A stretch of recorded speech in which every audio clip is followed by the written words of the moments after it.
ప్రభా. ఇంతవరకు పాటల చేత నిన్ను స్తుతించుటకు మహిమపరచుటకు ఇచ్చిన గొప్ప భాగ్యానికైతే దేవా మీకు వందనాలు. మరి నూతన సంవత్సరంలో తండ్రి బిడ్డలకి ఏ వర్తమానం అయితే అవసరమైందో మరి ఆ వర్తమానం ద్వారా మీరు వారితో మాట్లాడుతురమ్మని, వారి హృదయ అంతరంగాలు ఎరిగిన దేవుడు నీవు కనుక తండ్రి వారికి మీరే సహాయం చేస్తురమ్మని, కృప చూపిస్తురమ్మని, మాట్లాడబోతున్నన్ను మరుగుపరచండి ప్రభువా.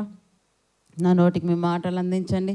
మీ పరిశుద్ధాత్మని యొక్క సహాయం చేత నా తండ్రి ఇక్కడ వాక్యం బోధించుటకు మీరే నాకు సహాయం చేయండి తండ్రి. విత్తబడుచున్న వాక్యం నిష్ప్రయోజనం కాకుండా నా తండ్రి అది ఫలం తేగలినట్లుగా మీరే సహాయం చేస్తురమ్మని, వారి హృదయాల వాక్యమును విత్తుతూ 30 60 100 వారు ఫలించినట్లుగా మీరే కృప చూపిస్తురమ్మని, మా రక్షకుని మీ ప్రియకుమారుని క్రీస్తు వారి పరిశుద్ధ నామంన ఈ ప్రార్థన మీకు సమర్పిస్తున్నాం మా కన్న తండ్రి, ఆమెన్. మరొకసారి అందరికి కూడా యేసు ప్రభు నామన వందనాలు చెల్లిస్తున్నాను అండి. మరి అందరికి కూడా నూతన సంవత్సర శుభాకాంక్షలు కూడా తెలియచేస్తున్నాను. వాక్యం చూసుకుందాం. మరి నూతన సంవత్సరం కదా, ఈరోజు మనం ఆలోచన చేసినట్లయితే నిన్నటికి ఈ రోజుకి నిన్న దినం ఏ సంవత్సరం అనుకున్నాం? పాత సంవత్సరం కదా. నిన్న దినమున పాత సంవత్సరం. ఈరోజు ఏం మారింది? నిన్నటికి ఈ రోజుకి ఏమన్నా కాలం మారింది కదా. కాలంలో ఏం మారింది? సూర్యుడు ఉదయించాడు 6కి, కానీ మనం 12కి వచ్చినాం. కొత్త సంవత్సరమైన సమయం పాటించలేకపోతున్నామేమో.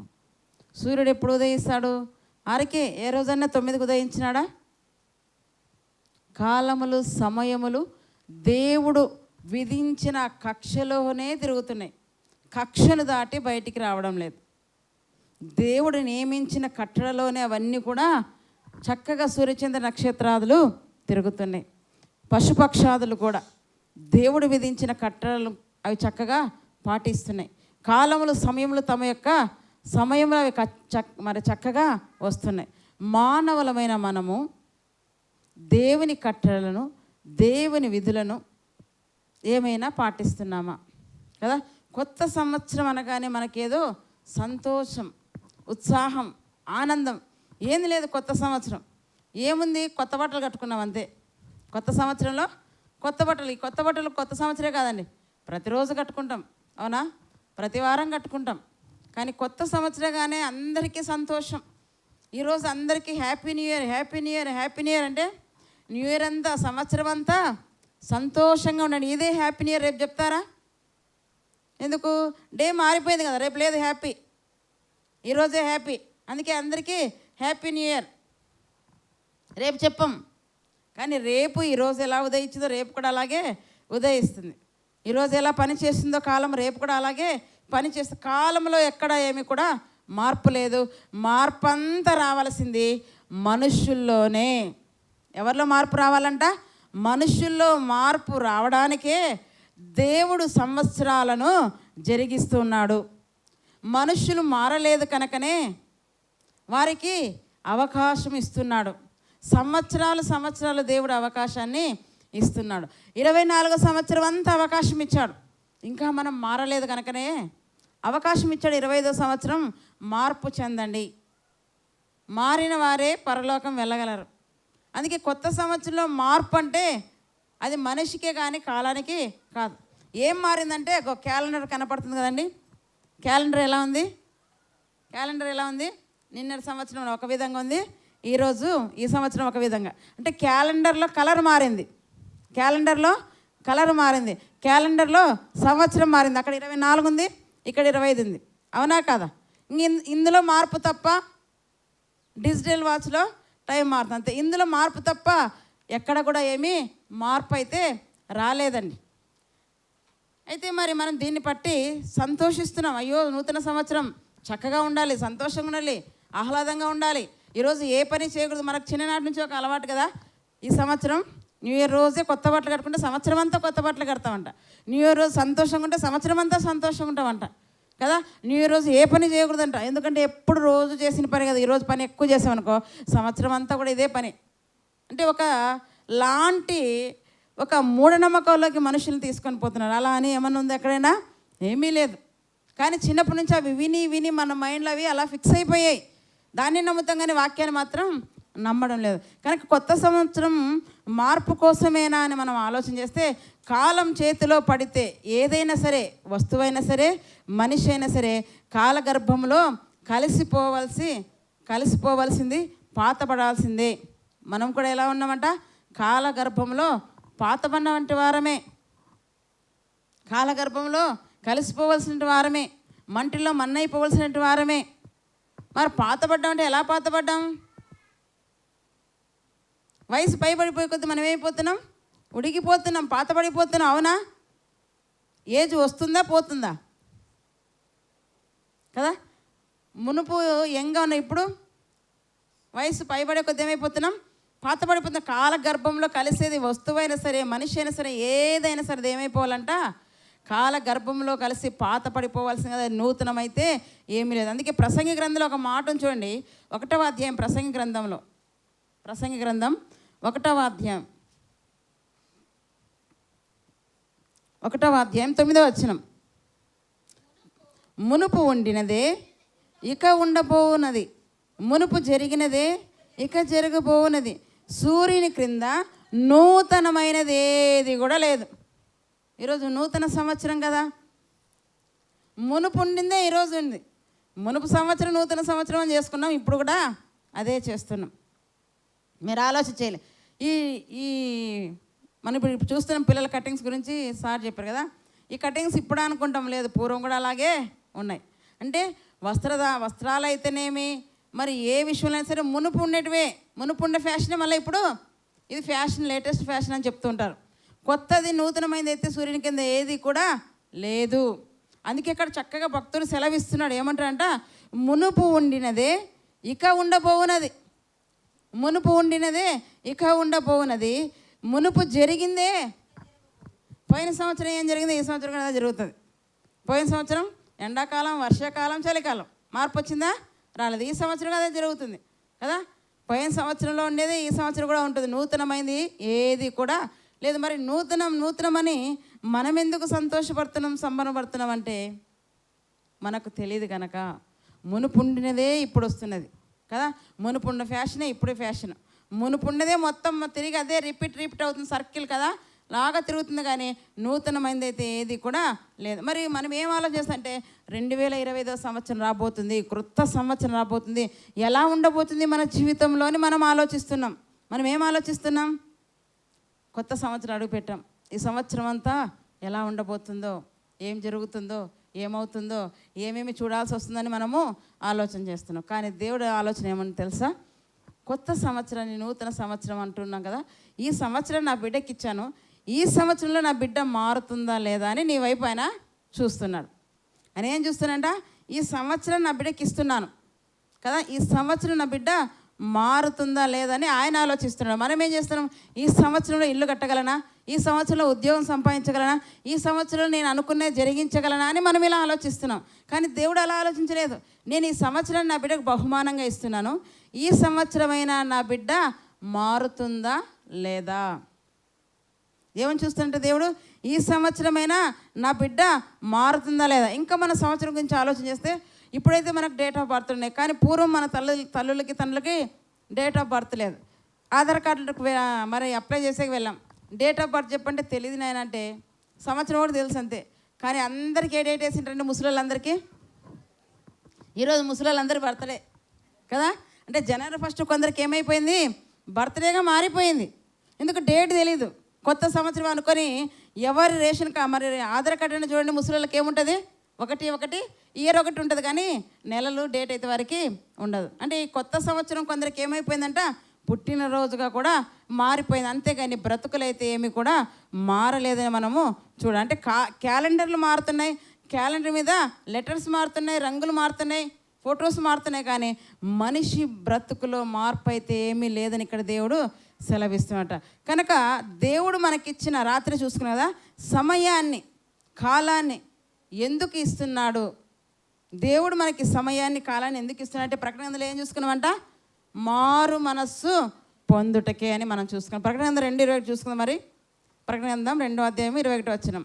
ఎందుకు దేవుడు ఈ సమయాన్ని, కాలాన్ని ఇస్తున్నా అంటే చూడండి, మారు మనస్సు పొందుటకు నేను దానికి సమయం ఇచ్చి తిని అంటున్నాడు. ఎందుకు దేవుడు న్యూ ఇయర్ ఇచ్చాడు? ఎందుకు దేవుడు కొత్త సంవత్సరం మిమ్మల్ని అడుగుపెట్టాడు? ఎందుకు దేవుడు జనవరిలో మిమ్మల్ని నడిపించాడు అని అంటే, మారు మనస్సు పొందుటకు అంటాడు. చూడండి, మారు మనస్సు పొందుటకు నేను దానికి ఏమిచ్చానంటాడంట? సమయం ఇచ్చాను, సంవత్సరం ఇచ్చాను, నెల ఇచ్చాను. ఈ సమయం దాటితే మరి సమయం మనం ఉంటామో లేదో మనకు తెలియదు. ఈ సమయం ఇచ్చాయంటే దేనికోసమంట? మనమందరం కూడా మారు మనస్సు పొందుటకు కదా. మన సెల్ ఫోన్ మనకు బాగా తెలుసు, బాగా వాడుతుంటాం. అందరికీ సెల్ ఫోన్స్ బాగా తెలుసు వాడటం. ఆ సెల్ ఫోన్ వాడుతున్నప్పుడు కొద్ది కాలానికి ఏమొచ్చేస్తుందంట? అప్డేట్ చేసుకోండి. మీ ఫోన్లో వస్తాయి లేదా కదా? అప్డేట్ చేసుకుని వస్తా. అప్డేట్ నేను చేయనండి, ఇలానే ఉంటాను అనుకోండి, మీ ఫోన్లో ఫీచర్స్ అన్నీ కూడా కొన్ని పని చేయవు. అవునా? మీ ఫోన్లో ఫీచర్స్ పని చేయాలంటే మీరు ఏం చేయాలి? ఫోన్ను ఎప్పటికప్పుడు అప్డేట్ చేసుకోవాలి. ఎప్పటికప్పుడు అప్డేట్ చేసుకుంటే ఆ ఫోన్లో ఫీచర్స్ అన్నీ కూడా పనిచేస్తాయి. నీ జీవితంలో కూడా ఎప్పటికప్పుడు దేవునికి ఆయాసకరమైన మార్గాలు ఉంటే వాటిని తీసివేసుకోవాలి. మార్పు చెందాలంటే జీవితంలో నువ్వేం చేయాలి? అప్డేట్ కావాలి కదా. మొన్ననే ఒక మాట చెప్పాను, నా కుమారుని ఒక కుమారుడు అన్నాడు కదా, బబ్లు నువ్వు అప్డేట్ కావాలన్నాడు. ఎందులో అప్డేట్ కావాలంట? నువ్వు మాలాగా కట్టింగ్ కొట్టిలేవు, మాలాగా లోకంలో తిరగలేవు, మాలాగా సినిమా చూడలేవు, మాలాగా డ్రింక్ చేయలేవు, మాలాగా సంతోషంగా లేవు, నువ్వు ఇంకా పాత చింతకాయ పచ్చడబ్బా, నువ్వు అప్డేట్ కాలేదంటున్నావు. అందులో కాదు అప్డేట్ కావాల్సింది, ఎందులో? దేవుని విషయంలో. గత సంవత్సరం నేను దేవుని కొరకు జీవించలేకపోయాను, గత సంవత్సరం ప్రార్థించలేకపోయాను, గత సంవత్సరం వాక్యం చదవలేదు. ఈ నూతన సంవత్సరం దేవుడు నాకు అడుగు పెట్టించా అంటే, పోయిన సంవత్సరం నేను చేయలేని పనులన్నీ ఈ సంవత్సరము చేయాలి. ప్రార్థన చేసేదానిగా నేను ఉండాలి, వాక్యం చదివేవాడిగా నేను ఉండాలి, దేవుని కొరకు అనేక పనులు చేసేవారిగా నేను ఉండాలి. దేవుడు మనకి జీవితం ఇచ్చానంటే ప్రతిదినం మనం ఏమవుతుండాలంట? అప్డేట్ అవుతూ ఉండాలి. దేనిలో అప్డేట్ అవుతుండాలి? మన పిల్లలు అంటారు కదా, అమ్మా నీ సోదంతా వదిలిపెట్టమ్మా, ఇది నీ కాలం కాదు. కానీ ఏ కాలం ఇది? మా కాలం, ఇది మీ కాలం కాదు. పిల్లలు మనకే నేర్పిస్తుంటే నువ్వు ఇంకా ఎప్పుడో క్రీస్తు పూర్వం ఉన్నట్లని చెప్తారు కదా. మన పిల్లలు ఏమంటారంట? క్రీస్తు పూర్వంలో ఆలోచించినట్లుగా ఆలోచిస్తామని చెప్తారు. ఇంకా ఎందు విషయంలో? లోకంలో వారు ఎలా ఉన్నారు, వీళ్ళు ఎలా ఉన్నారని లోకాన్ని చూపిస్తూ నువ్వు వాళ్ళు అప్డేట్ అయ్యారు, నువ్వు అప్డేట్ కాలేదని చెప్తుంటారు. కానీ దేవుడు చెప్తున్నాడు, వాక్యంలో మనం అందరం కూడా ఏం కావాలంట? అప్డేట్. అంటే దీని తాలూకా ఫీచర్స్ ఎలాగా సెల్లో పని చేయవు అప్డేట్ చేయకపోతే, మనం కూడా అప్డేట్ కాకపోతే మన జీవితము ఎదుగుదలలో ఉండదు. మన జీవితం ఎక్కడంట? ఎదుగుదలలో ఉండదు, కానీ ఆగిపోతుందని అక్కడ చెప్తున్నాడు. ఇక్కడ ఏమంటే మారు మనస్సు పొందుటకే నేను దానికి సమయం ఇచ్చి తిని, అది దాని జారత్వమును విడిచిపెట్టి, దేని విడిచిపెట్టంట? జారత్వమును విడిచిపెట్టి మారు మనస్సు పొందడానికే దేవుడు ఏమిచ్చాడంట? సమయాన్ని ఇచ్చాడు. ఇచ్చిన సమయాన్ని దేవుని యొద్ద పొందుకుంటూ దాన్ని ఏ విధంగా ఉపయోగించాలని మనము తెలుసుకోవాలి, కానీ దుర్వినియోగము చేసుకోకూడదు. మనం ఆలోచించినట్లయితే చూడండి, పాత బ్రతుకులతో క్రొత్త సంవత్సరంలోకి అడుగుపెట్టాం. ఎలా అడుగుపెట్టాం? బతుకులేమో పాతవే, అదే మాటలు, అదే చూపులు, అదే ఆలోచనలు, అదే ప్రవర్తన, మార్పేమీ లేదు. అంటే పాత బ్రతుకులతో ఎందులోకి వచ్చామంట? కొత్త సంవత్సరంలోకి అడుగు పెడుతున్నాం. ప్రభువు నీ బ్రతుకు మారాలని కోరుతున్నాడు. ఏం కోరుతుంటే మన దగ్గర నుంచి ఆయన మన బ్రతుకు మారాలని కోరుతున్నాడు. చూడండి, రక్షణ పొందినప్పుడు నీవెలా ఉన్నావు, ఇప్పుడు ఎలా ఉన్నావు? చాలామంది భౌతిక సంబంధమైన కదా, భౌతికమైన స్థితిలో మార్పు చెందుతుంటారు. ఒకప్పుడు కలర్ బట్టలు వేసేవారు, కానీ ప్రభువులోకి వస్తే తెల్లని వస్త్రాలే కట్టాలని తెల్లని వస్త్రాలే ధరిస్తారు. ఇది భౌతిక సంబంధమైన మార్పు అంతే. కానీ దేవుడు భౌతిక సంబంధమైన మార్పును కాదు కోరుతున్నది. ఏ మార్పు కోరుతుందంట? అంతరంగములో మార్పు ఆయన కోరుతున్నాడండి. అంతరంగములో మార్పు కావాలి ఆయనకు. బయట తెల్ల వస్త్రాలు కట్టుకుంటేనే పరిశుద్ధులని మనుషులు అనుకుంటున్నారు కదా. ఒకప్పుడు లోకంలో లోకస్తులుగా జీవించాం, కానీ ప్రభువులోకి వచ్చామంటే మార్పు ఏంటంట? తెల్లని బట్టలు కట్టుకుంటేనే ఓహో వీరు పరిశుద్ధులుగా మారిపోయారని అనుకుంటారు ప్రజలు. కాదండి, ఇది లోకం చూస్తుందేమో, కానీ దేవుడు చూసేది ఏంటంట? నీ అంతరంగాన్ని, నీ హృదయ స్థితిని ఆయన చూస్తున్నాడు. మునుపు నీ హృదయ స్థితి ఎలా ఉంది, తర్వాత రక్షింపడిన తర్వాత నీ హృదయ స్థితి ఎలా ఉంది, అది దేవుడు చూస్తున్నట. కనుక భౌతికమైన స్థితిలో ఉండి మార్పు చెందాలంటేనే మనకు ఎంతో కష్టం. ఇంకా కొంతమంది వారి అలవాట్లు మానుకోలేదండి. బూతులు అలాగే మాట్లాడుతుంటారు. అవి మానుకోవడం ఈజీనా, కష్టమేనా కాదా? బొట్టు అలవాట్లు అంత త్వరగా తీసివేయలేరు. ఆచారాల అలవాట్లు ఉన్న వాళ్ళు అంత త్వరగా తీసివేయలేరు. అంటే భౌతిక సంబంధమైన వాటి విషయంలో అవి తీసివేసుకోవాలంటేనే ఎంతో కష్టంగా ఉంది. మరి అంతరంగంలో దాగి ఉన్న పాపాన్ని తీసివేయడానికి ఇంకెంత కష్టమంట. ఇర్మియా గ్రంథం చూడండి, 13వ అధ్యాయంలో చెప్తున్నాడు. ఇర్మియా గ్రంథం 13వ అధ్యాయము, ఇర్మియా గ్రంథం 13వ అధ్యాయం. మన పిల్లలంతా ఎక్కడ జంప్ అయినారో యవనస్తులు. ఇర్మియా గ్రంథం 13వ అధ్యాయం 23వ వచనం. కూషు దేశస్థుడు, ఒక్కరు చదవండి, ఫస్ట్ ఎవరైతే వారు చదవండి, మిగతా వాళ్ళు స్టాప్ అవ్వండి. కూషు దేశస్థుడు తన చర్మమును మార్చుకొనగలడా? చిరుతపులి తన మచ్చలను మార్చుకొనగలదా? మార్చుకొనగలిగిన ఎడల కీడు చేయటకు అలవాటు పడినవాడు మీరు మేలు చేయ వల్లపడదు. దేవుడు చెప్పేస్తున్నాండి. కూషు దేశస్థుడు తన చర్మమును మార్చుకొనగలగడా? కూషు దేశస్థుడు అనగా ఆఫ్రికా వాడు, అవునా? ఆఫ్రికా ఖండం వాడు నల్లగా ఉంటాడు. ఎలా ఉంటాడండి? బొగ్గులాగా ఉంటాడు. ఎందుకు వారు అంత నల్లగా ఉన్నారంటే భూమధ్య రేఖకు మధ్యన వారు ఉన్నారు. ఎక్కడున్నారు వారు? భూమధ్య రేఖకు మధ్యన వారు ఉన్నారు. అంటే వారికి సూర్యరశ్మి కదా, ఆ కిరణాలు డైరెక్ట్గా వారున్న ప్రాంతానికి ఎక్కువగా పడితే కనుక అక్కడ నల్లగా మనుషులు ఉంటారండి. ఆ నల్లటి వాడు తన రంగును మార్చుకోగలడా? మనం మార్చేస్తాం. ఎంట్రుకలు తెల్లగా అయినాయి అనుకోండి, ఏం చేసేస్తాం? వేసేస్తాం. అంటే భౌతిక సంబంధమైన వాటి విషయంలో ఏం చేస్తున్నాము? మార్పు చెందుతున్నాం. భౌతికం కనపడి ఎంట్రుకలు ఏం చేయాలనుకుంటున్నాం? తెల్లగా ఉన్నాయి అనుకో వెంట్రుకలు, దాన్ని ఏం చేయాలి? వెంటనే నల్లగా చేసేసుకోవాలని చేసేస్తున్నాం. ముసలితనం వస్తుంది అనుకోండి, వెంటనే దానికి కవరింగ్ ఏం చేసేస్తున్నాం? మేకప్ వేసేస్తున్నాం. అందుకే 50 ఏళ్ళ వయసు గల ఒక ఆవిడ మేకప్ వేసుకొని యవ్వనస్తుని పెళ్లి చేసుకుందంట. పెళ్ళైన తర్వాత ఆమె ఒకనొక సమయంలో ముఖం కడుక్కున్నప్పుడు ఏమైపోయిందంట, ఆయన అనుకున్న పాపం మంచి యవ్వనస్తురాలు అనుకున్నాడు. దేనివల్ల? మేకప్ వల్ల. ఇప్పుడు ముసలివారిని కూడా చూడండి, మేకప్ వల్ల వయసు వారిగా మార్చేస్తున్నాడు. అయితే పెళ్ళైన తర్వాత ఆమె బండారము బయటపడింది. ఈ న్యూస్ విన్నారా మీరు? 50 ఏళ్ళు తనకి, కానీ పెళ్ళి చేసుకుంది పడుచువాడిని. కానీ పెళ్ళైన తర్వాత చూస్తాడు పడుచువాడు, మోసపోయానే నేను అనుకున్నాడు. ఎలా మోసం చేసింది? మేకప్ వేసి, భౌతిక సంబంధమైన మేకప్ వేసి మోసం చేసింది. ఇక్కడ ప్రభు చెప్తున్నాడు, కూషు దేశస్థుడు తన చర్మమును మార్చుకొనగలడా? ఆ నలుపు, దేవుడు సృష్టించిన ఆ నలుపును మార్చుకొనగలడా అంటే మార్చుకోలేడండి. చిరుతపులి తన మచ్చలను మార్చుకోగలదా? చిరుతపులి తన మచ్చల్ని మార్చుకోగలదా? మార్చుకోలేదు. చచ్చేంత వరకు కూడా మార్చుకోలేదు. చచ్చిన తర్వాత ఆ శరీరము కుళ్ళి దాని మీద అంతా పోయిన తర్వాత, పురుగులు తిన్న తర్వాత అప్పుడు మారుతుందేమో, కానీ అంతవరకు అయితే తన మచ్చల్ని మార్చుకోలేదు. అలాగే కీడు చేయుచున్న మీరు మేలు చేయగలరా అని దేవుడు అంటున్నాడు.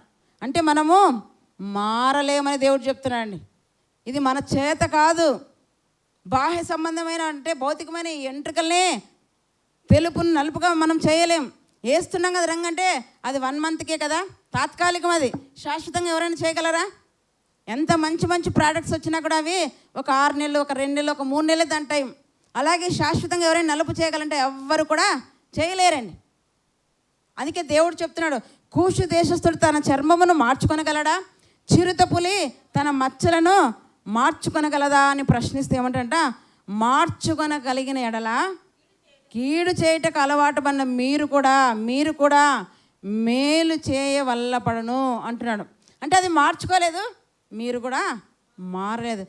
మరి మారినప్పుడు ఎందుకు ప్రభు మాకు ఈ పరలోకము, మారినప్పుడు మాకు ఎందుకు ఈ సంఘము, ఎందుకు మారు మనస్సు కదా, ఎందుకు మేము సంఘానికి రావాలి, ఎందుకు దేవుని మాటలు వినాలని మనం ఆలోచన.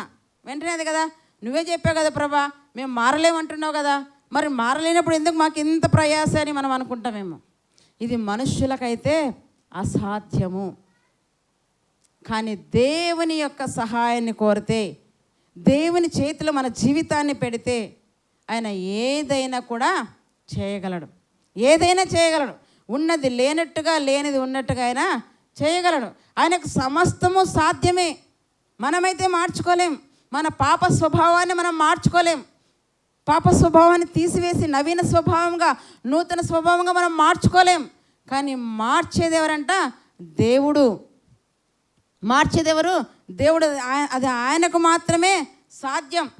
ఇలాగే మనకు ఒక ఎగ్జాంపుల్ మనం చూసుకున్నట్లయితే, పాము అందరికీ తెలుసు కదా, పాము కుసుమ ఇడుస్తుంది. చూసారా పాము కుసుమని? అక్కడ చూసారండి?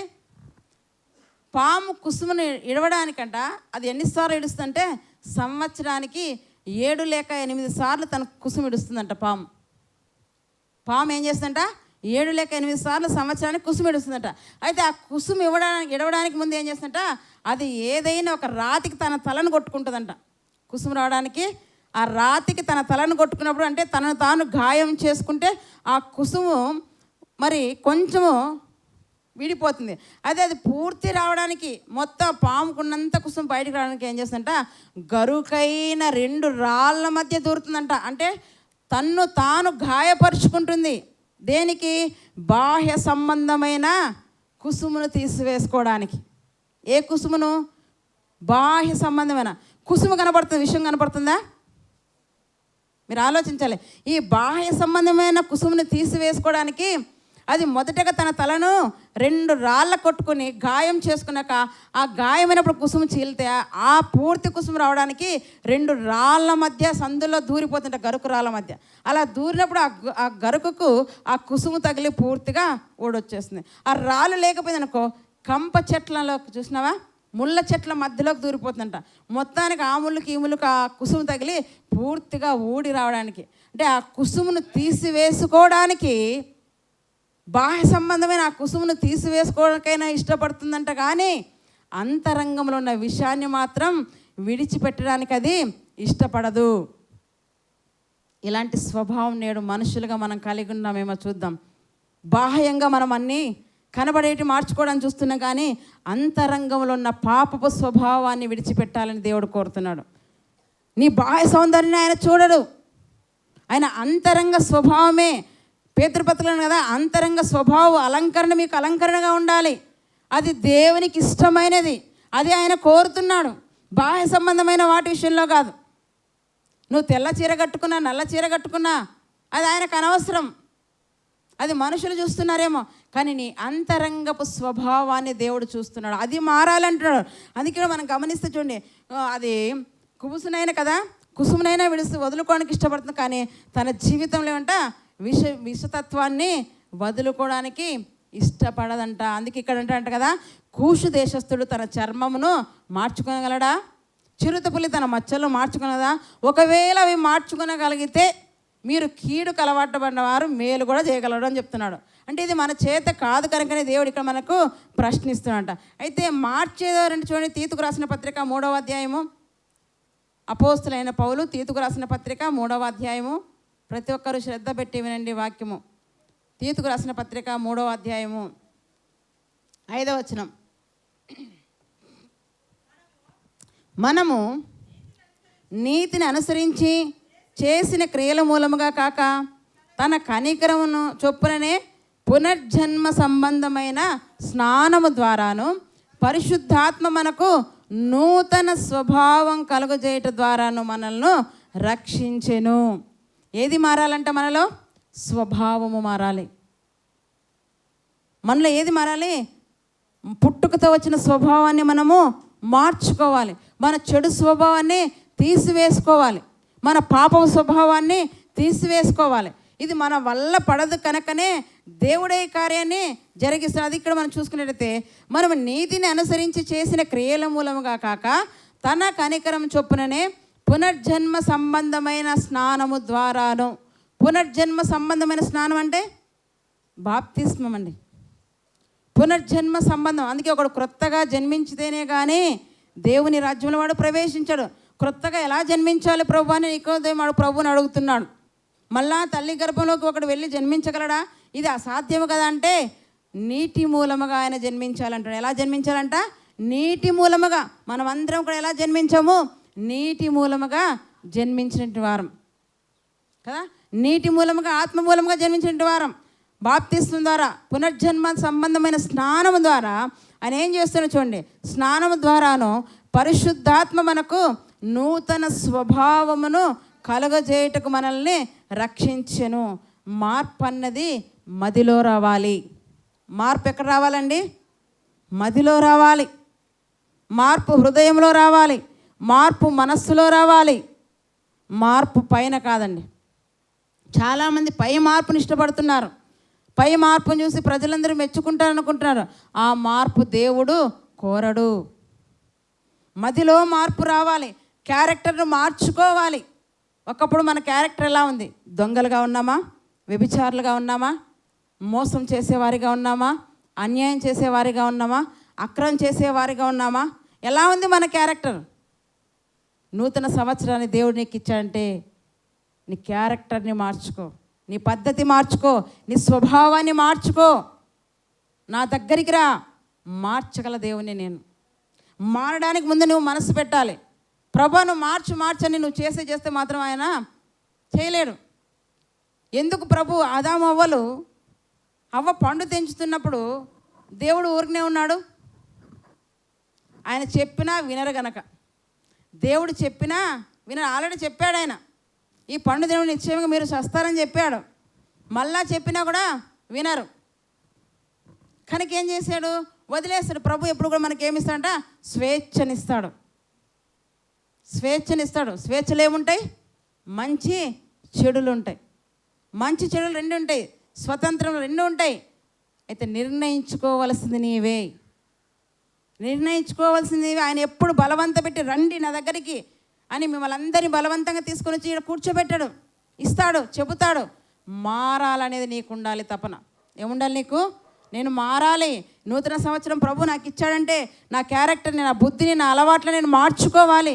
ప్రభు కోసం ప్రత్యేకమైన వాడుగా, ప్రత్యేకమైన దానిగా నేను జీవించాలని మీరు నిర్ణయం తీసేసుకోవాలి. అదే మార్పు. అందుకే ఆయన ఏ మార్పు కోరుతున్నాడంట? మదిలో మార్పు కోరుతున్నాడు. ఒకసారి మనం చూసుకునేట్టు చూడండి. మార్కు సువార్త 5వ అధ్యాయము. మార్కు సువార్త. మరి కూషు దేశస్థుడు తన చర్మమును మార్చుకోలేడు, చిరుతపులి తన మచ్చల్ని మార్చుకోలేడు. కానీ ఇక్కడ ప్రభు తలుచుకుంటే మనల్ని మార్చగలడు. మార్కు సువార్త 5వ అధ్యాయంలో చూసుకున్నట్టయితే ఒక వ్యక్తి విషయంలో, మార్కు సువార్త 5వ అధ్యాయము మనకి సందర్భం అంతా తెలుసండి. సేనాను దయ్యం పట్టిన వ్యక్తి గురించి ఇక్కడ మనం చూసుకుంటున్నాము. 5వ అధ్యాయం 1వ వచనం చూసుకుందాం. వారు ఆ సముద్రంలో ఒక అద్దరి ఉన్న గెరాసేనుల దేశంలోకి వచ్చిరి. ఆయన దోణి దిగగానే అపవిత్రాత్మ పట్టిన వాడు ఒకడు సమాధిలో ఉండి వచ్చి ఆయనకు ఎదురుపడెను. వాడు సమాధులలో వాసం చేసేవాడు. సంఖ్యలతో నేను ఎవడును వాడిని బంధింపలేకపోయాను. పలుమారు వాని కాళ్ళకు చేతులకు సంఖ్యలను వేసి బంధించినను వాడు ఆ చేతి సంఖ్యలను తెంపి కాలి సంఖ్యలను తెంపి తుత్తునీలుగా చేసిన కనుక ఎవడును వాడిని సాధుపరచలేకపోయాను. వాడు ఎల్లప్పుడూ ఎక్కడంట? రాత్రింబగళ్ళు సమాధుల్లోనూ కొండల్లోనూ కేకలు వేయించు తన్ను తాను గాయపరుచుకుంటూ చూడండి, తను తాను రాళ్లతో గాయపరుచుకొని చూడేను. అలాంటి వ్యక్తిని మార్చడానికి ప్రభు అయిన యేసుక్రీస్తు ఆ చోటికి వచ్చారండి. ఆ చోటికి వచ్చినప్పుడు వాడు ఏం చేస్తాడంట? ఆలోచన. వాడు దూరం నుండి యేసును చూచి పరిగెత్తుకొని వచ్చి ఆయనకు నమస్కారము చేసి, ఇటువరకు మనం చేస్తాం, దూరం నుండి ప్రభును చూస్తాం, ప్రభు సన్నిధికి పరిగెత్తుకుంటూ వస్తాం, నమస్కారం చేస్తాం, స్తుతులు చెల్లిస్తాం, వందనాలు చెల్లిస్తాం, అన్నీ చేస్తాం. నెక్స్ట్ మనం చేయలేం. అక్కడ ఏం చేస్తున్నాం చూడండి. ఆ దయ్యం పట్టిన వాడు ఏం చేస్తుంటా? యేసును చూచి పరిగెత్తుకొని వచ్చి ఆయనకు నమస్కారం చేసి నెక్స్ట్ ఏమంటాడో తెలుసా? ఇదే మనం చేస్తున్నాం. సర్వోన్నతమైన దేవుని కుమారుడా, నాతో నీకేమి పని? ఇప్పుడు మన దైవజనుడు చెప్పాడు కదా ఈ మాటలన్నీ. మేము ఇలా ఉంటే ఆయనకి ఏమంట కదా? మా కటింగ్ ఇలా ఉంటే ఆయనకి ఏమంట? మేము ఎక్కడ పోతే ఆయనకి ఏమంట అంటామా లేదా?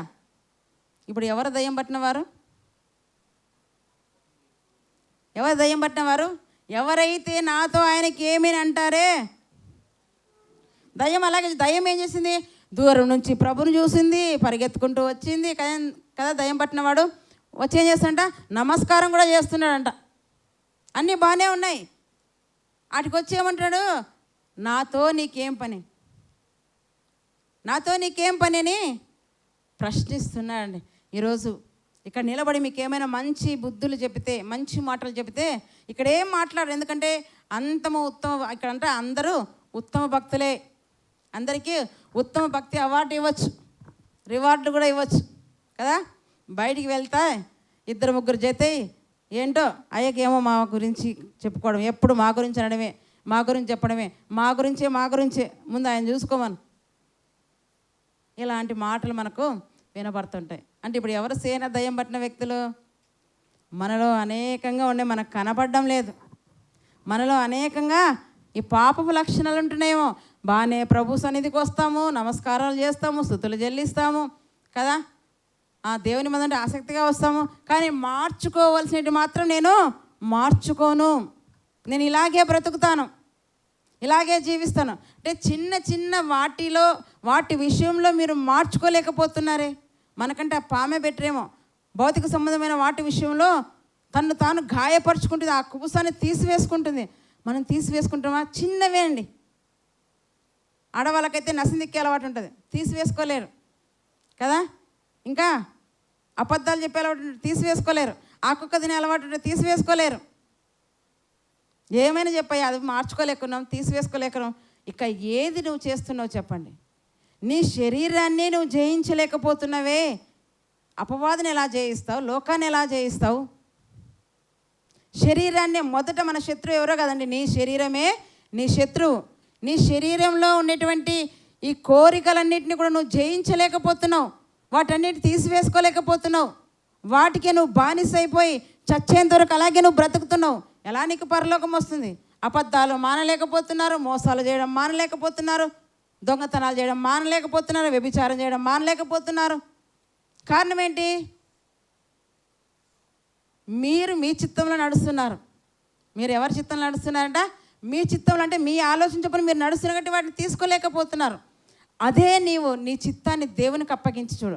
ఇక్కడ ఏమంటాడంట ఈ వ్యక్తి, సేనాను దయ్యం పట్టిన వ్యక్తి ఏమంటంట, సర్వోన్నతమైన దేవుని కుమారుడా, నాతో నీకేమి పని, నాతో నీకేం పని అన్నప్పుడు దేవుడు అతన్ని బాగు చేస్తాను. చూడండి వెంటనే ఏం జరిగింది అక్కడ, నాతో నీకేం పని అని నన్ను బాధకు పరుచుకొని దేవుని పరి నీకు ఆనబెట్టుచున్నానని బిగ్గరగా కేకలు వేస్తున్నాను. అలా జరిగినప్పుడు ఆయన గద్దించగానే ఆ సేనలో అన్నీ కలిసి ఏం చేశాయంట, అక్కడ దూరమున సముద్ర తీరమున పందులు మేత వేస్తుంటే అందులోకి వెళ్ళిపోతాయి. ఈయన ఏమైపోతాడంట, 15 వచ్చిన చూడండి. జనులు జరిగినది చూడ వెళ్ళి యేసునద్దకు వచ్చి, సేనాను దయ్యములు పట్టినవాడు బట్టలు ధరించుకుని, ఇక్కడ మనం ఒకటి గమనించాలి, అంతవరకు ఎలా ఉన్నాడు? దిగంబరిగా ఉన్నాడనే సంగతి కూడా వానికి తెలీదు. దిగంబరిగా ఉన్నామన్న సంగతి కూడా వానికి తెలీదు. ఎప్పుడైతే వానిలో ఉన్న దయ్యాలన్నీ వదిలి వెళ్ళిపోయాయో అప్పుడు ఏమనుకున్నాడంట, అయ్యో నేను దిగంబరిని అని వస్త్రాలు ధరించుకొని స్వస్థ చిత్తుడై కూర్చుండిండుట ఎవరు చూస్తారంట? ఆ ప్రాంతంలో ఉన్న జనులందరూ చూస్తారు. మరి మీరు ఎలా ఉన్నారు చెప్తున్నా నేను. ఆయన అంటే దిగంబరిగా ఉన్నామండి, మేమెందుకు ఉంటామని అనుకుంటారేమో. ప్రకటన చూడండి, ప్రకటన మీరు ఎలా ఉన్నారో. 3వ అధ్యాయం, ప్రకటన 3వ అధ్యాయం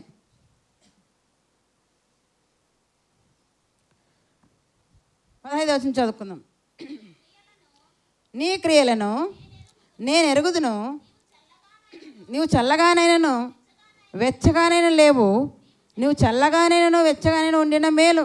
నీవు వెచ్చగానైనా చల్లగానే ఉండక నులివెచ్చగానున్నావు గనక నేను నిన్ను నా నోటి నుండి ఉమ్మివేయను ఉద్దేశించున్నాను. నీవు దౌర్భాగ్యుడవును, దిక్కుమాలిన వాడవును, దరిద్రుడవును, గ్రుడ్డి వాడవును, దిగంబరుడవైనావు. ఎవరు చెప్తున్నారు ఈ మాట? ఎవరు చెప్తున్నారు ఈ మాట? ఏ సంఘంతో? లవదికయ సంఘంతో దేవుడు మాట్లాడుతున్నాడు. నువ్వు దిగంబరిగా ఉన్నా, నీకు కనపడడం లేదంతే. నేను మంచి వస్త్రాలు, పట్టు వస్త్రాలు కట్టుకున్నాను, వెలగల వస్త్రాలు కట్టుకున్నాను కదా, మంచి సూటు బుట్టు నేను ధరించుకున్నాను అనుకుంటున్నామేమో మనం. కానీ మనం ఎలా ఉన్నామంట? దేవుని దృష్టిలో దిగంబరులుగా ఉన్నాం. కారణం ఏంటి? మన పాపపు స్వభావాన్ని మనం విడిచిపెట్టలేకపోతున్నాం. అందుకే ఇక్కడ ఆయన చెప్తున్నాడు చూడండి, నువ్వు దౌర్భాగ్యుడును, దిక్కుమాలిన వాడును, దరిద్రుడును, గుడ్డివాడును, దిగంబరుడై ఉన్నావని ఎరగక నేను ధనవంతుడను. ఇది ఎరగక ఏం చేస్తున్నానంట, నేను ధనవంతుడను, ఇంకా ధనవృద్ధి చేసుకొనిచున్నాను, నాకేమీ కొదవలేదని నీవు చెప్పుకొనుచున్నావు. నీవు దిగంబరుడైన సంగతే నీకు తెలియదు.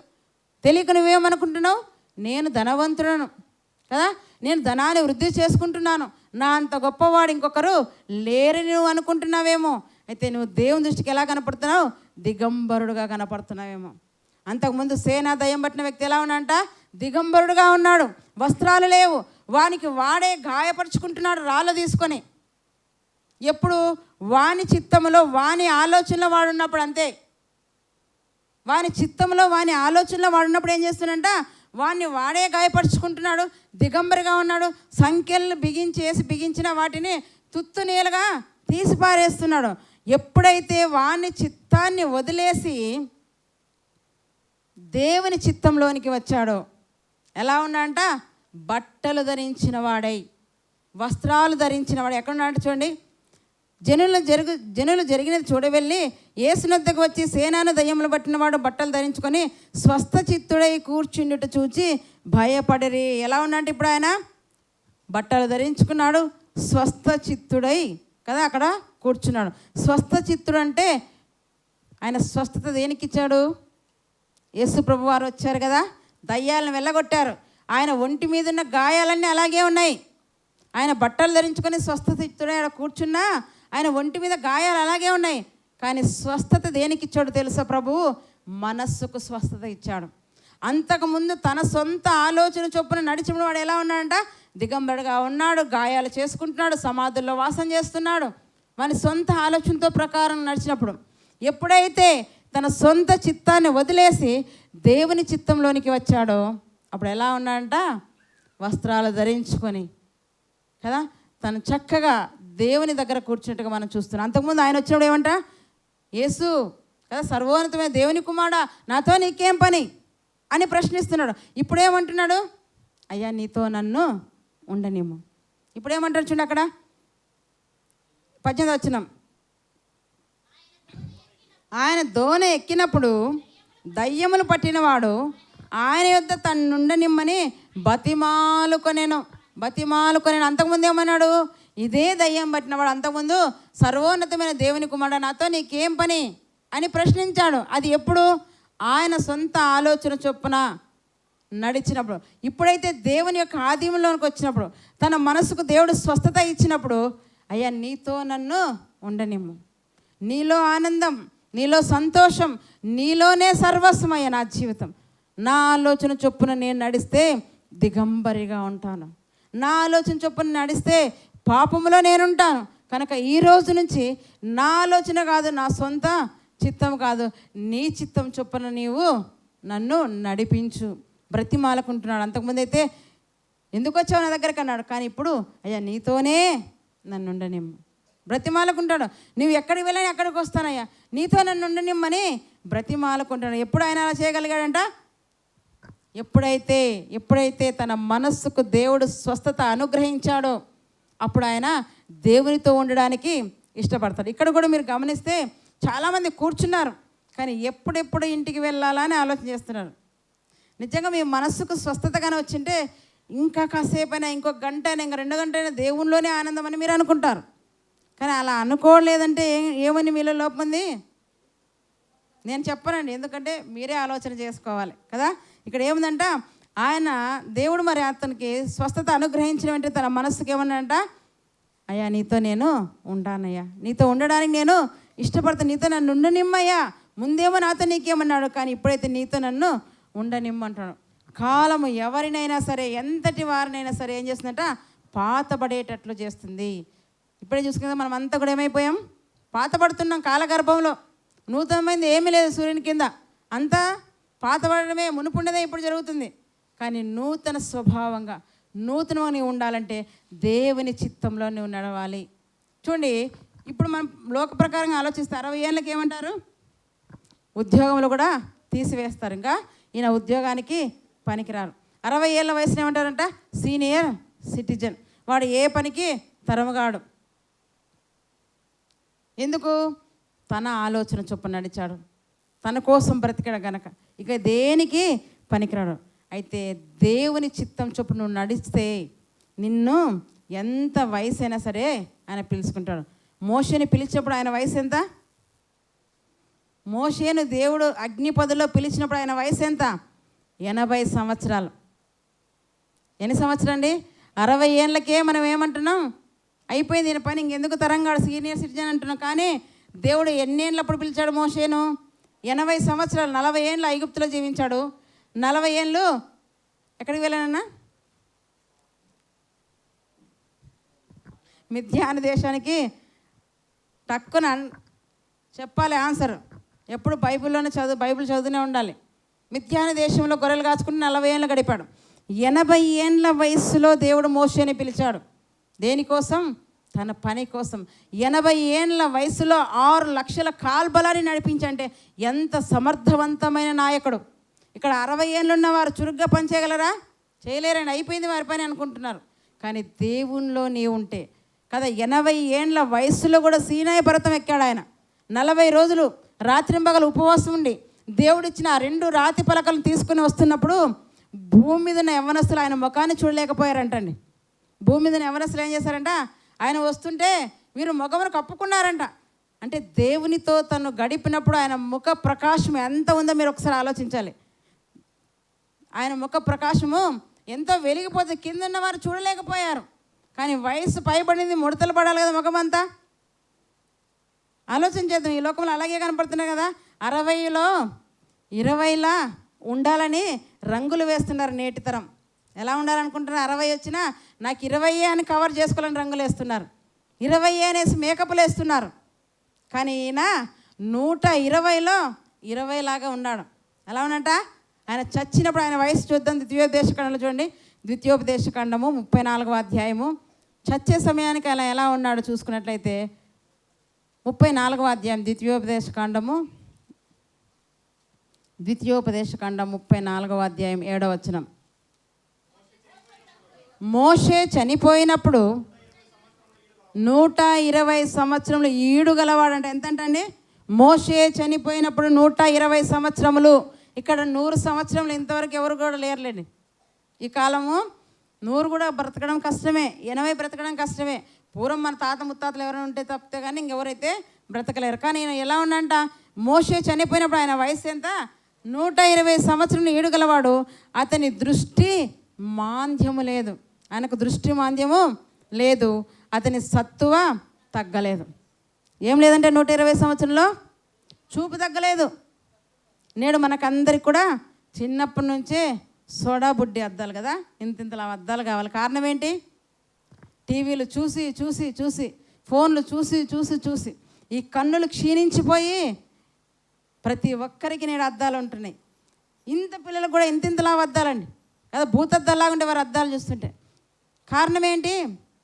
వారు లోకంలో మరి ఎక్కువగా గడుపుతున్నారు. టీవీలోను కదా, సెల్ ఫోన్లు చూసి చూసి నేను ఎక్కువగా అందరికి కూడా కళ్ళు క్షీణించిపోతాయి. కానీ ఈయన వయసు ఎంతంట? 120 సంవత్సరాలు వచ్చినా కూడా దృష్టి మాంద్యం ఆయనకు లేదు. కంటి చూపు చక్కగా కనబడుతుందంటండి. ఎంత చక్కగా, ఎంత చురుగ్గా ఆయన పని చేయగలిగాడో, ఎంత చురుగ్గా ఆయన ఎంత చక్కగా అన్ని లక్షల జనాంగాన్ని నడిపించాడంటే. ఏ వయసులో? యవ్వనస్తులారా ప్రార్థనగానే మన వాళ్ళు కుర్చీలోనే కూర్చుంటారు. యవ్వనస్తులు ఆలోచన చేయరు, నా వయసు ఏంటి, నేనేంటి, ఈ వయసులో నేను పైన కూర్చోవచ్చా? ఆలోచన లేదు. ముందు అలవాటు పడ్డారు అంతే. మనం ఇప్పుడు కూడా కూర్చుంటాం. మన పిల్లలు కూర్చోమని గంటల కొద్ది కింద అలవాటు లేదు. ఎలా మారిపోయించండి. కనీసం నాకంటే పెద్దవారు కింద కూర్చున్నారే, నేను పైన కూర్చుంటే ఏంటి? ఆలోచన లేదు, మార్చుకోలేదు, మసులుకోలేకున్నారు, నేర్చుకోలేకపోతున్నారు. వారికంటే ఓపిక ఉందండి, మాకు ఓపిక లేదంటాం. మన సంఘంలో ఇలా జెహోషాములో మనం గమనిస్తే ఎవరైనా సరే కింద కూర్చోవాల్సిందే. ప్రార్థన అంటే మోకరించాల్సిందే. ముసలివారైనా సగం వయసు వారైనా మన పిల్లలు కింద కూర్చోడానికే దండలాడుతున్నారు. తెలుసుకోండి, మన పిల్లలు యవ్వనస్తులారా, మీరు క్రిందనే కూర్చోవాలి. ఈ స్థితి నుండి ఎదగాలి. మీరు ఇక్కడ కూర్చుని అలవాటు పడితే రేపు ఉన్నత స్థితికి దేవుడు తీసుకుని పోతాడు. మాకు సహకరించవు, కానీ ఇటు అటు మేము కూడా ఇటొక కాలు అటొక కాలు వేసుకొని ఎట్లా మొత్తానికైతే ఎంత సమయమైనా దేవునిలో కూర్చోడానికి ఇష్టపడుతున్నాం. మీరు ఎందుకు మరి చైర్స్లో కూర్చుంటున్నారు? మీరు కూర్చోని మాకు బాధ కాదు, కానీ మీరు నేర్చుకోవాలనే మాకు బాధ. మీకు తెలియదు, నేర్చుకోండి. కింద కూర్చోవడం నామోషి కాదు, నేర్చుకోవాలి, మార్చుకోవాలి కదా. దేవుని కోసం బ్రతకాలి. పెద్దలు వస్తేనే వెంటనే లేవాలి, గౌరవించాలి పెద్దలను. పెద్దలతో సమానంగా కాళ్ళ మీద కాళ్ళు వేసుకొని ఊపుకుంటూ కూర్చోవడం కాదు. పెద్దలు వస్తేనే అయ్యో వారు కుర్చీ కోసం తనలాడుతుంటారు, వెంటనే లేచి అయ్యారండి కూర్చొని అని మన కిందకు వచ్చి కూర్చోవాలి. ఖాళీగా ఉండే కదండి కూర్చుంటే ఏముంది అనుకోవచ్చు. ఖాళీగా ఉన్నా నువ్వు కిందనే కూర్చోవాలి. కుర్చీలు ఖాళీగా ఉన్నా కింద కూర్చొని నేర్చుకో. 80 ఏండ్లు కదా, 120 ఏండ్లు మోషే మనకు బుద్ధి నేర్పిస్తున్నాడు. 80 ఏండ్ల మోషే ఇశ్రాయేలు జనాంగాన్ని ఎంత చక్కగా నడిపించగలిగాడండి. కారణం ఏంటి? ఆయన దేవుని చిత్తానికి తను తాను అప్పగించుకున్నాడు కనుకనే 120 సంవత్సరాలు తను చనిపోయినప్పుడు అప్పటికి కూడా తన దృష్టిలో లోపమైతే లేదు. అక్కడ ఏమంటారు చూడండి ఎంత బాగా. మోషే చనిపోయినప్పుడు 120 సంవత్సరాలు ఏడుగలవాడు, అతనికి దృష్టి మాంద్యం లేదు, అతని ఒంట్లో సత్తువ తగ్గలేదు. మన ఒంట్లో సత్తువ తగ్గే పైన కూర్చుంటే కింద కూర్చోలేకపోతున్న కారణం ఏంటి? సత్తువ లేదు. సత్తువ లేదు కనుకనే కూర్చోలేకపోతున్నాం అంటున్నారు. నేర్చుకోండి. పిల్లలకి ఇవన్నీ కూడా ఇంటి దగ్గర మీరు నేర్పిస్తేనే వస్తాయి. ఇంటి దగ్గర పైన కూర్చున్న ఉన్నీళ్ళు నాకుడు కదా, పైన కూర్చోనకూడదు కదా, నేర్పించాలి. కూర్చో కింద, నేర్చుకో. ఎవరైనా వచ్చినా కూర్చో దిక్కింది, కానీ మనం నేర్పించాలి. ప్రతిదీ కూడా నేర్పించాలి. నేర్పించాలంటే ముందు తల్లిదండ్రులు తప్పు అంతే. పిల్లలు అలా బ్రతుకుతున్నారంటే మీదే తప్పు. కారణం ఏంటి? మీరు వారికి నేర్పించవలసిన మార్గం నేర్వలేదు. రాత్రి కుమారుడు సాక్ష్యం చెప్పాడు కదా, నేనేం మనకు చెప్పలేదు, కానీ వాడు నన్ను అబ్జర్వ్ చేస్తున్నా అంటే నాకే తెలియదు. నన్ను అబ్జర్వ్ చేస్తూ నేను ఎలా ఉన్నానో అలా ఉండడానికి వాడు ఇష్టపడుతున్నాడు. అంటే మీరు కూడా మీ పిల్లలైతే ఎలా ఉండాలంట? మాదిరికరమైన జీవితం కలిగి ఉండాలి. మీరే మారకపోతే, మీరే మార్పు చెందకపోతే మీ బిడ్డలు ఎలా మారుతారు? బిడ్డలు తప్పు కాదండి, తల్లిదండ్రులదే తప్పు. బిడ్డలు మారలేదంటే ముందు మీరు మారి చూపించండి. మీరు ఇంట్లో తగులు పడుతూ కదా, మీరు ఇంట్లో కొట్లాడుకుంటూ, మీరు ఇంట్లో బూతులు ఆడుకుంటూ మీ పిల్లలు మారంటే ఎలా మారుతారు? మీరు మానండి, మీ పిల్లలు మారుతారు. మీరు మాని భక్తి జీవితాన్ని కొనసాగించండి. మీ పిల్లలు కూడా మీ జీవితాన్ని చూసి అమ్మే మారింది, నానే మారాడు, నేను మారదాం కదా, మా నాన్న మా కోసం, మా అమ్మ మా కోసం ఇలా బ్రతుకుతున్నారు, మేము బ్రతుకుతామని వారు నేర్చుకుంటారు. కనుక ఈరోజు ఏం చేయాలంట? మార్పు చెందాలి. మార్పును దేవుడు కోరుతున్నాడు. మార్పును, ఏ మార్పు? భౌతిక సంబంధమైన మార్పు అయినా చూడని కాదే, అంతరంగపు మార్పు అయినా కోరుతున్నాడు. దయ్యములు పట్టిన వాడు మారిన తర్వాత ఎక్కడంట? ఆయన పాదాల దగ్గర కూర్చున్నాడు, స్వస్థ చిత్తుడైనాడు, బట్టలు ధరించుకొని ఉన్నాడు. ప్రభువా నీతో నన్ను ఉండనిమ్మయ్యా, నా బ్రతుకంతా నీకోసం అన్నట్టుగా బ్రతిమలాడుకుంటున్నానంటండి. అది ఎప్పుడో తెలుసా? తన చిత్తాన్ని అనుసరించినప్పుడు కాదు, కానీ తన చిత్తాన్ని దేవునికి అప్పగించినప్పుడు, దేవుని చిత్తంలో తను నడిచినప్పుడు ఇది చేయగలడు. మోషే కూడా దేవుని చిత్తంలో ఉన్నాడు కనుకనే 120 సంవత్సరాలు వచ్చిన తన దృష్టి మాంద్యం తగ్గలేదు, కానీ ఒంట్లో సత్తువు కూడా తగ్గలేదని మనం చూస్తున్నాం. ఇంకో మాట మనం గమనిస్తే యోహాను సువార్త 3వ అధ్యాయంలో మనకు తెలుసు కదా, ఇందాక చెప్పుకుందాం. నికోదేము అనే ఒక వ్యక్తి వచ్చాడండి. ఆయన కూడా ఎలాంటివంట? యోహాను సువార్త 3వ అధ్యాయం 1వ వచనం చదువుకుందాం. నికోదేము అనే వ్యక్తి గురించి మనం ఆలోచన చేస్తే, ఆ యూదుల అధికారి అయిన నికోదేము అను పరిసయ్యుడు ఒకడు ఉండెను. అతడు రాత్రి యందు ఆయన యొద్దకు వచ్చి, బోధకుడా, నీవు దేవుని యొద్ద నుండి వచ్చిన బోధకుడు అని మేము ఎరుగుదుము. చాలు. ఈయన ఎవరంటండి? మనకి ఈయన ఎవరో తెలియాలంటే 10వ వచనం చదువుదాం. 10వ వచనం. యేసు ఇట్లనెను, నీవు ఇశ్రాయేలుకు బోధకుడవై ఉండి. చాలు. నికోదేము ఏమై ఉన్నాడంట? ఇశ్రాయేలులకు ధర్మశాస్త్రాన్ని ఉపదేశించే బోధకుడే ఇంకొక బోధకుని దగ్గరకు వచ్చాడంట. నేను చెబుతున్నది కరెక్టే, ఇంకా ఏదో ఉంది ఆయనలో, అది నేను నేర్చుకోవాలి. నేర్చుకోవడానికి ఆయన వయసు ఆయనకు అడ్డం రాలేదు. మీరు గమనించాలి. నేర్చుకోవడానికి ఏం రాలేదు ఆయనకు. నేను ముసలివాణి అయిపోయాను కదా, నా తల నేర్చింది కదా, ఇక నాకెందుకులేని అనుకోలేదండి. ముసలివాడినైనా తల నేర్చినా ఇంకా ఆయన దగ్గర నేను నేర్చుకోవాల్సింది ఎంతో ఉంది అని ఏ సమయంలో వస్తున్నా అంట? రాత్రికాల సమయంలో వస్తున్నా అండి. ఎంత ఆసక్తి ఆయనకు! ఈ ఆసక్తి నీకుందా? దేవుని ఎడల ఈ ఆసక్తి నీకుందా? ఆయన బోధకుడు అయినప్పటికీ కూడా నేర్చుకోవడానికి ఇష్టపడుతున్నాడు. మనం బోధకులం కాదు కదా, కనీసం ప్రతిదినం బైబిల్ చదివే వాళ్ళు కూడా కాదు. ఈరోజు ఎంతమంది చదివారు? 3, 4 కదా, అంతే. నేను కూడా చదవలేదు, ఇక్కడ వచ్చి చదివేసిన. ఎందుకంటే నేను పడుకోవడమే 2 అయింది, మళ్ళీ 5:30, 6 లేసినాం, వంటలు చేసుకుని చేసినాం. మళ్ళీ ఇప్పుడు వచ్చి ప్రభువా నన్ను మన్నించు, క్షమించు, బైబిల్ చదివాను, కూర్చొనిడా బైబిల్ చదివేసాను. నా పోర్షన్ నేను చదివేసినానండి. ఎందుకంటే నేను లెక్క చెప్పాలి, ఇప్పుడు నిలబడి మిమ్మల్ని అడిగితే నేను చెప్పాలి కదా, నేను చేయాలి కదని నేను దాన్ని కంప్లీట్ చేసేసుకున్నాను. చూద్దాం, మనము బైబిల్ చదవడానికే బద్దకిస్తున్నామే. ఆయన ఎంత చురుగ్గా ఉన్నాడు నికోదేం. ఆ వయసులో కూడా ప్రభు దగ్గర నేర్చుకోవడానికి వచ్చాడంటండి. ప్రభు దగ్గర ఇంకా ఏదో తెలుసుకోవడానికి వచ్చాడు. ప్రభు మాటల గురించి విన్నాడు. వయసులో ఎంత ఆసక్తిని చూడండి, వృద్ధాప్యంలో దేవుని ఎడల ఎంత ఆసక్తిని అక్కడ కనపరుస్తున్నాడో మనము ఆలోచించాలి. కనుక ఇక్కడ బలం ఉంది కదా, ఈ లోకంలో మనం బలం ఉడిగిపోవచ్చు, కానీ యెహోవా కొరకు ఎదురు చూచువారు ఏమంట? నూతన బలం. నూతన బలం. శరీరంలో బలం ఉడిగిపోవచ్చు, కానీ ఆత్మకు వయస్సు లేదు. ఉందా? ఆత్మ ముసలి అయిపోతుందా? శరీరానికి ముసలితనం వస్తుంది, శరీరానికి వయసు పడిపోతుంది, కానీ ఆత్మకు వయస్సు అయితే లేదు. నీ వయస్సు కదా, నీ ఆత్మ వర్ధిల్లాలంటే, నీ ఆత్మ చక్కగా ఉండాలంటే నువ్వేం చేయాలంట? మార్పు చెందాలి, ప్రభు కోసం బ్రతకాలి, ప్రభు చిత్తంలో నువ్వు ఉండాలి, ప్రభు కొరకు ఎదురు చూడాలి. అందుకే యెహోవా కొరకు ఎదురు చూచేవారు నూతన బలం. ఆ వయసులో కూడా ఆయన నేర్చుకోవడానికి ఇష్టపడుతున్నాడు, నూతన బలమును పొందుకోవడానికి ఇష్టపడుతున్నాడు.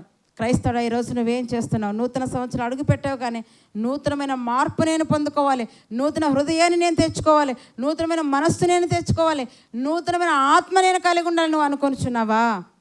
ఇది ప్రశ్నిస్తున్నాడు.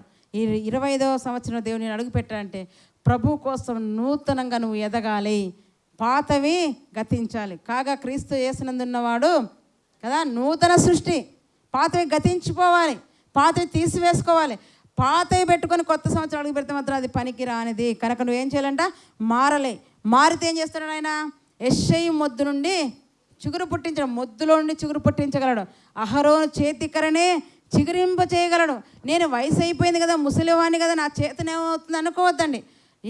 ఈ స్థితిలో, ఈ భూమి మీద నువ్వు ఏ స్థితిలో ఉన్నా నిన్ను చిగురింప చేయగలవాడు ఎవరంట? దేవుడే. నీకు నువ్వుగా మార్చుకోలేవు నీ మచ్చల్ని, నీకు నువ్వుగా నీ చర్మాన్ని మార్చుకోలేవు, నీ స్థితిని మార్చుకోలేవు. నీ జీవితాన్ని ప్రభువుకి అప్పగిస్తే నిన్ను మార్చగల సమర్థుడు ఆయన. కనుక ఆయనలో ఏం చేయాలంట? ఆయన చిత్తంలో మనం నడవాలి, ఆయన చిత్తం చొప్పున మనము ముందుకు వెళ్ళాలి. కనుక కాల వశంలో ఉండగలగట కంటే ఎవరి వశంలో ఉండాలంట? దేవుని వశంలో ఉండాలి. దేవుని వశంలో ఉన్న మోషే మనం చూసుకున్నాం కదా. దేవుని విషయంలో అరిమత్తయి యోసేపు కూడా మనకు తెలుసు, ఆయన కూడా ఎలా ఉన్నాడు? ఎంతో చక్కగా ఉంటున్నాడు.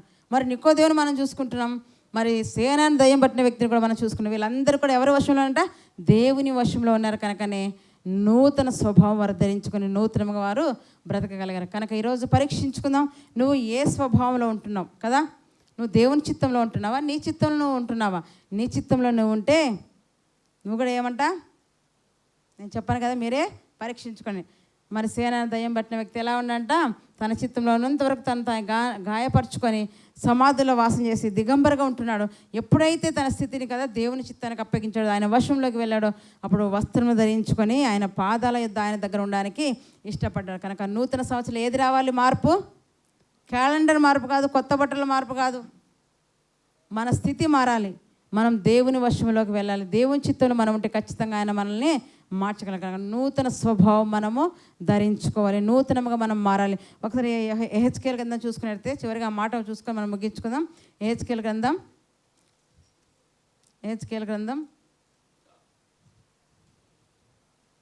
26వ అధ్యాయము